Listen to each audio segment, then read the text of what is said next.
Well, I figured I haven't given an update on how the van is in a while, so I thought I would make one.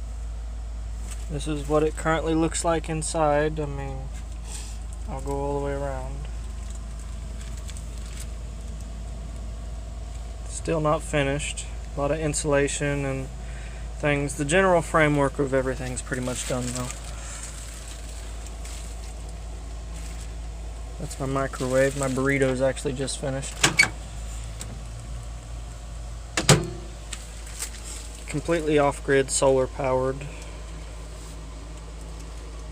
That refrigerator runs day and night.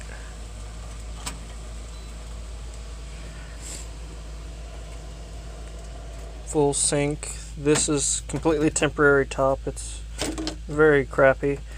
I'll buy a piece of something and put up there eventually. That sink itself is temporary as well. It's got a drain in it, but that's a temporary sink. Full water tank. Well, actually my water tank's empty. This is my water gauge. So it's backwards. Instead of when it's up high it reads full, when it's down low it's full. So it's just a piece of fishing line. And a brand new bobber. I didn't just go and get a bobber that somebody had used, and this was brand new fishing line. And then just a little weight. It barely needs any weight. It doesn't get hung up or nothing. So that pretty much means my tank is empty, because the water only comes, I only fill it to this line. And that is because on the other side there's a hole in the side, a fill valve that the hose is connected to. So, and it's right at this little line. So my tank is empty, but I have hidden all around 2 gallons there. Should be 3 more gallons behind that curtain. I have some water in this jug here, but I've just been using that for the toilet. That's my toilet. It's very nifty to have. Down under there, built into my system, which that is eventually going to be closed up, is where my battery box is. Right now there's only 1. I'm going to have 3 more, and my inverter goes in there. Doesn't seem like it'll all fit, but trust me, it fits. And then I have, you know, my panel, which needs a door over it. All of this whole thing, it's supposed to have another layer right here. And, you know, it's supposed to have... I haven't decided if I'm putting doors on it, or if I'm just putting little lips to keep things from sliding out. Right now I just use bungee cord so that I don't have to downpack or downstack everything when I drive and it won't fall out. But, I haven't decided, but I'm thinking I might end up just putting little lips instead of doors. It'd just be easier. And, oh yeah, another thing I haven't shown anyone yet is, I have a full wood stove in here. Yeah, there's rust on it. I don't actually have the proper outdoor heat silicone, so I just let it leak and kind of direct it all to a drip pan, any of the water. So not great, but it doesn't get everywhere. It goes to a drip pan. And then I just pile wood in behind it when I need it. It's been warm, so haven't needed it. You know, that's my crappy laundry basket. It takes up too much freaking room. I'm gonna end up getting a bag, a laundry sack, so I can just kind of hang it on the door or something. I don't know. But yeah, that's the, and I've still got the full couch there. It's supposed to fold into a bed, but right now it's all the way up against the wall, and I've screwed it to the floor, so it's a hassle to fold it into a bed. I have to unscrew it from the floor, but I sleep on it like a couch most of the time anyways. I'm small enough, it's not a big deal. Eventually I'm going to be getting rid of it and building something, but time and money, that's all it takes. Time and money. I need 2 more of those little turquoise bluish crates. They're not milk crates, they're actually like office supply crates from Big Lots. So I've got 3 under the bed, and when I build a bed it'll be designed around this hole to fit 3 of them under it. Oh, if I can angle the camera right. So I've got 3 of them under the bed, and then that's supposed to hold 2, 4, 6. Yeah, I lost track of counting there for a second. That's supposed to hold 6. That red one just barely fits. That's a regular milk crate. It just barely fits. I didn't design it to fit milk crates. It's supposed to fit those. And there's just barely enough room at the bottom for when I put the floor in, because the floor is going to be as thick as this. So that's how thick the floor is going to be. And so there is enough room to raise it up and still have leeway to slide them in and out. The top, that's the top's not going to get much thicker. It might. I might use something like that for the top. This middle layer here. I thought about just using paneling because, like, it wouldn't sag or nothing. There's like boards everywhere. But I might end up for looks just using the thick stuff too. I don't know yet.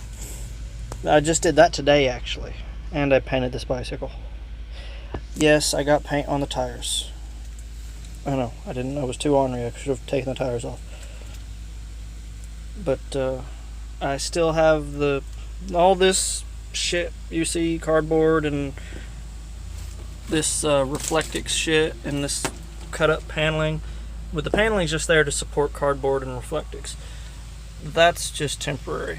It's all going to be the 3-inch boards, 3-inch wide boards going lengthwise back and forth, coming across the ceiling, and spray foam. So as I put a board up, I spray foam along it, and then put another board up, spray foam along it, and then, you know, so on. Same thing with the walls and the floor, except for the floor is the difference. The floor, they're going widthwise all the way down the van. That's the difference. The walls and the ceiling are going lengthwise. And the floor is just gonna, this whole sheet of Reflectix is staying. This is the whole size of the floor. I cut it and put it all down a long time ago. That's gonna be underneath the floor. But the walls and the ceiling and the doors and everything's getting spray foamed. Although that door cavity, actually I think all the door cavities I'm gonna make so that they're still able to be used as storage. So I don't know, I might have to make doors for those just for insulation purposes, so that, because I don't put anything in there that sticks out.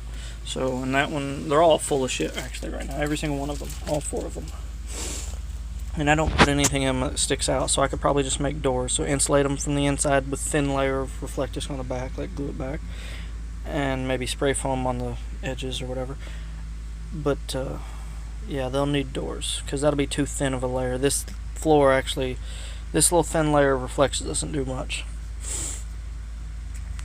My rickety little table, which is eventually going to be gone. I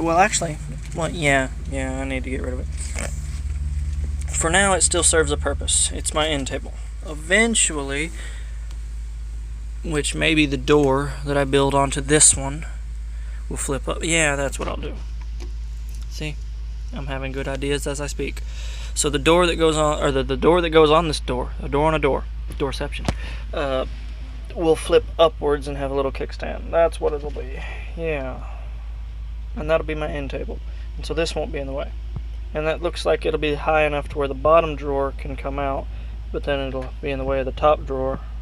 Yes, I call it, that's the whole point, is those are drawers basically. They slide out. I still have to put some sort of mechanism to lock them in when I'm driving. Although I drove with them completely empty and lightweight, where you would think they would just slide out when I was going around corners, but they don't. But now, sometimes, you know, you get that odd corner where you go around a little too quick, it might slide out. So I'm going to have to make a thing, and obviously that's going to have to look a little prettier when I'm done with it.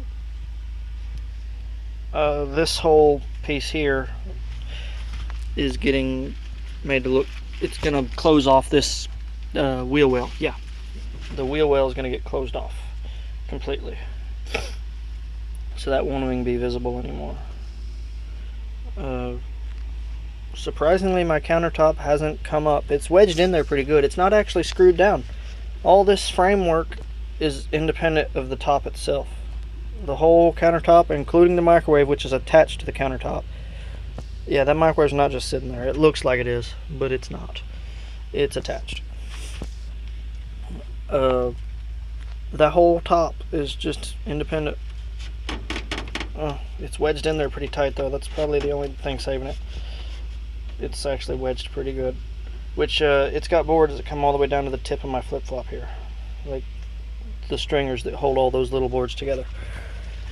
And But yeah, it's not gone anywhere. I've hit some pretty big potholes, and it's still there, you know.